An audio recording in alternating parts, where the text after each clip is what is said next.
नीले आसमान से भी बहुत ऊपर, सफेद और सुनहरे बादलों के बीच एक बेहद खूबसूरत और जादुई देश बसा है, परीलोक। यहाँ की नदियाँ पिघली हुई चांदी जैसी चमकती हैं और हवाओं में हमेशा एक मीठी सी धुन गूंजती रहती है। इस अद्भुत लोक की शासक थीं रानी चंद्रप्रभा। रानी जितनी दयालु थीं, उतनी ही सौम्य भी थीं। मेरी जादुई नगरी में आपका स्वागत है। आशा है आपको ये पसंद आएगी। लेकिन उनकी एक कमजोरी पूरे परीलोक में प्रसिद्ध थी। उन्हें केक खाना बेहद पसंद था। महल के रसोई घर में शाही बेकिंग स्क्वाड नाम की 5 अनुभवी परियां थीं, जो पिछले 50 वर्षों से रानी के लिए हर शाम एक विशेष केक बनाती आ रही थीं। उनका हर कदम नपा तुला होता था और केक हमेशा स्वादिष्ट बनता था। लेकिन समस्या यही थी कि पिछले 50 सालों से उस केक का स्वाद बिल्कुल एक जैसा था। वही वैनिला की खुशबू और वही पुरानी मिठास। अपने 50वें जन्मदिन से ठीक 1 महीने पहले रानी ने केक का टुकड़ा मुंह में रखा और एक ठंडी सांस भरकर प्लेट को एक तरफ सरका दिया। मैं इस केक से ऊब गई हूँ। वे उस पुराने स्वाद से पूरी तरह ऊब चुकी थीं। वे अपने इस खास जन्मदिन पर कुछ ऐसा चखना चाहती थीं जो जादुई और बिल्कुल नया हो। इसलिए उसी शाम रानी ने पूरे परीलोक में घोषणा करवा दी कि मेरे 50वें जन्मदिन के अवसर पर एक भव्य केक प्रतियोगिता आयोजित की जाएगी। जो भी टीम सबसे सुंदर, अनोखा और स्वादिष्ट केक बनाएगी, वही मेरे जन्मदिन का मुख्य केक तैयार करेगी। ये खबर सुनते ही पूरे परीलोक में उत्साह फैल गया। प्रतियोगिता में कई टीमों ने भाग लिया। पहली टीम महल की उन्हीं 5 शाही अनुभवी परियों की थी, जिन्हें अपने 50 सालों के तजुर्बे पर पूरा भरोसा था। दूसरी टीम 5 नई प्रशिक्षित युवा परियों की थी, लिली, मिया, नोवा, रूबी और जोई। इन नन्ही परियों ने हाल ही में केक बनाना सीखा था। आखिरकार प्रतियोगिता का दिन आ गया। महल के विशाल बगीचे को रंग बिरंगे फूलों और हवा में तैरते दियों से सजाया गया। हजारों परीक्षां इस मुकाबले को देखने आईं। परीलोक की बेकिंग प्रतियोगिता में मैं महारानी चंद्रभागा आप सभी का स्वागत करती हूँ। अपनी बेकिंग शुरू करें। ऐसे ही जादुई घंटा बजा, सभी टीमों ने काम शुरू कर दिया। शाही परियों की टेबल पर काम किसी मशीन की तरह सटीक और शांत तरीके से चल रहा था।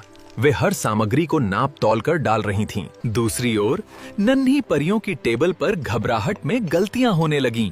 कभी चीनी की जगह नमक का डिब्बा उठ जाता, तो कभी गुलाबी क्रीम का कटोरा हाथ से छूटकर जमीन पर गिर जाता।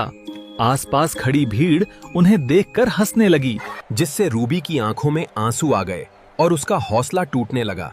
तब मिया ने आगे बढ़कर सबका हाथ थामा और कहा, दोस्तों, हमारे पास अनुभव नहीं है तो क्या हुआ, हमारे पास एक दूसरे का साथ और नई सोच है। चलो अपनी कल्पना को सच करते हैं। मिया की बातों ने जादू का काम किया।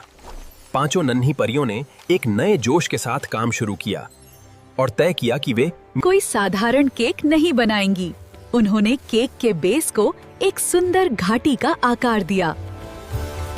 जोई ने नीले रंग के शुगर सिरप से केक के बीचों बीच एक चमकती हुई जादुई झील बनाई। लिली और नोवा ने बारीक चॉकलेट और क्रीम से रंग बिरंगे फूल और सुनहरे पेड़ सजाए। रूबी ने सफेद चॉकलेट से रानी के भव्य महल की एक हूबहू आकृति खड़ी कर दी। आखिर में उन्होंने केक पर स्टारडस्ट एसेंस छिड़का, जिससे केक का ऊपरी हिस्सा असली रात के आसमान की तरह टिमटिमाने। तभी आखिरी घंटी बजी और प्रतियोगिता समाप्त हो गई। रानी चंद्रप्रभा निर्णायक मंडल के साथ आगे बढ़ीं। सबसे पहले शाही परियों के केक का ढक्कन हटाया गया। वो 7 परतों का सोने चांदी की नक्काशी वाला बेहद भव्य केक था। रानी ने उसका एक टुकड़ा चखा और तारीफ करते हुए कहा, हमेशा की तरह बेमिसाल स्वाद। इसके बाद रानी नन्ही परियों की टेबल पर पहुंची। जैसे ही वहां से मखमली ढक्कन हटाया गया, पूरे मैदान में सन्नाटा छा। लोग उस जादुई केक को निहार रहे थे, जिसके ऊपर की झील सचमुच हिलती हुई लग रही थी। रानी ने उत्सुकता से केक का एक टुकड़ा काटा और अपने मुंह में रखा। टुकड़ा मुंह में जाते ही रानी की आंखें बंद हो गईं। वह स्वाद अद्भुत था। रानी ने मंच पर जाकर मुस्कुराते हुए कहा, शाही परियों के केक में दशकों का अनुभव और सटीकता थी, लेकिन इन नन्ही परियों के केक में उनकी हिम्मत कल्पना और एक ऐसी नई सोच है जिसने मुझे दोबारा बचपन की याद दिला दी। अनुभव हमें सही होना सिखाता है, लेकिन नई सोच हमें असाधारण बनाती है। इसलिए इस प्रतियोगिता की विजेता हमारी ये 5 नन्ही परियां हैं। पूरा मैदान तालियों और खुशियों से गूंज गया। शाही परियों ने भी नन्ही परियों को गले लगाया। उस रात रानी चंद्रप्रभा का 50वां जन्मदिन पूरे परीलोक का सबसे यादगार उत्सव बन गया। और उस दिन के बाद से महल में अनुभव और नई सोच दोनों को मिलाकर हर दिन नए नए जादुई पकवान बनाए जाने लगे। सीख: अनुभव हमें सही राह पर चलना सिखाता है, लेकिन नई सोच और कल्पना हमें कुछ असाधारण करने की ताकत देती है। Subscribe to Coco Cartoon Club for more fun.